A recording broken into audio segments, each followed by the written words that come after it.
Hello. As we come to a close to the month of February, who some deemed Black History Month,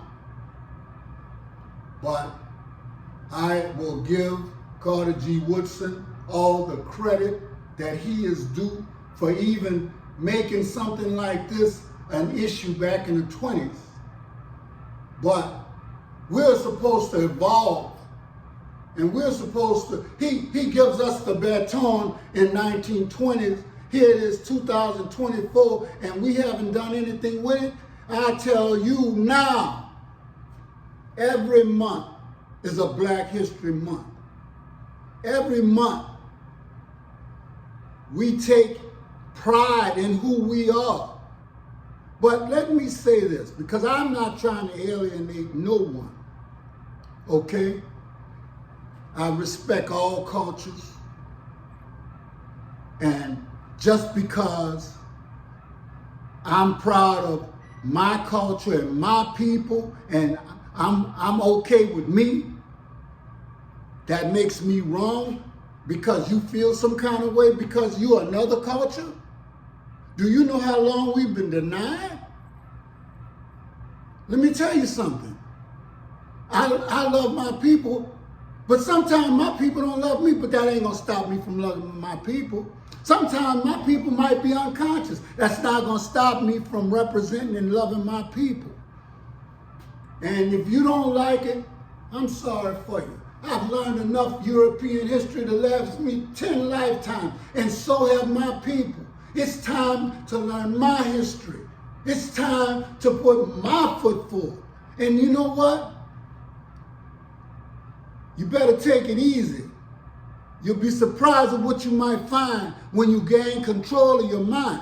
A conscious mind is a dangerous thing, and that is the reason why we were conditioned and beaten into submission, and we have been for so long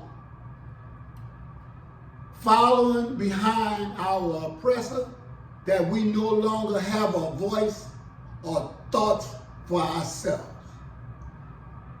But that's not all of us. Consciousness is growing in this world, especially in the Black community, and it needs to grow in other communities, because most people on this earth that are palm colored or Asian or other cultures, they may not look at us as equals. But we, your parents, if everybody comes from Africa, I've heard tell that, people said that Africans, or if you want to call yourself Black Indians, FDA or whatever, foundation or whatever, 100,000 years ago, they weren't nothing but Africans. And so I moved from that point. That's what scientists and the science and archaeology, that's what it tells us, regardless of how you like it or not. And instead of us moving forward as human beings, we seem to be moving backwards. And some of us can't see what's happening, okay? We have people that are trying to make it like it used to be, but it will never be. Well, I won't be here, I'll be free. Because I can see, and I will not go back. In fact, I won't go backwards. Now, I'd like to tell you on this last day of what people so-called Black History Month, every month from now on, every year, every day that I get a chance, I will lift up my Black community, my African community. And before I go too far, let me tell y'all something. I may be here, this may be my home, but my heart and my ancestors are in Africa. And let me tell you, all those Africans over there that are pulling themselves up by the bootstraps and nobody's stealing their bootstraps. Traore, the president of Mali, the president Senegal, and Niger, and hopefully Ghana, Nigeria, and all the rest of them will come together as a unit like the Europeans did to conquer this world. What's wrong with us? You know why? Because some of us, just like other people, can be bought and sold. We are just thinking as an individual. We don't care about our communities. We just think what's in it for us.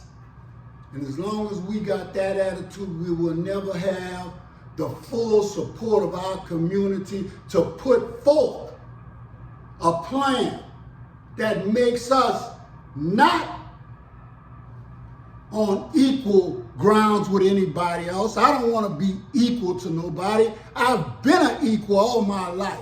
You just told me something that I falsely believed. To my black sisters, I want to let you know today that I will wear you today, and I will express to you right now the love that I have for you. I was told a long time ago by great poets and by great singers that you have to make love to a woman's mind. And I am not talking to you in a physical way or a beastly way. I'm telling you that you have to be conscious enough to understand that that woman is more than just a vessel. She may be the smartest thing on this earth, our black queens. And women, period. But I love you and I support you. And that's the ones that I can love and support. And I don't hate the ones that are unconscious. The ones who don't want nothing. The ones who walk in the streets are not doing anything. I'm just not going to talk about them in a negative way. And if they don't want to be a part of our community and they want to be with the oppressor, that is your right. But you can't be in both worlds. And I will tell you this. No longer is it all right for you to sell us out and think that nobody sees you and nobody's going to do nothing about it. Karma is a mother. The circle of life is something else. What you do is never forgotten. And I'm not wishing harm on anybody, just like I don't want harm on me. But I can't be what I used to be. I have to move on. And I'm going to tell you something. I love my black sisters, and I welcome them to this walk, this long walk that we have to, finish, that Martin, Malcolm, and all the greats started. There ain't no retirement. There ain't no sitting on the sofa. Our struggle could never end until our children are free. If you think you're free and your brother's over here and he's not free, then you're a fool. You're only as strong as your weakest link. I love you all, the ones that elect me. And that goes for every other culture that is a subculture of the African culture. My Indian brothers and sisters, even my palm colored brothers and sisters, all people. But if you are a Winston Churchill or a Gandhi or any of the other people who call themselves white supremacists and they hate my guts, I love you too, but just in a different type of way. Now I have to leave y'all because they don't allow me too many minutes on here. I just wanted to give you something that's non-scripted, that comes from the heart. I don't have no piece of paper. I just wanted to tell you I love you.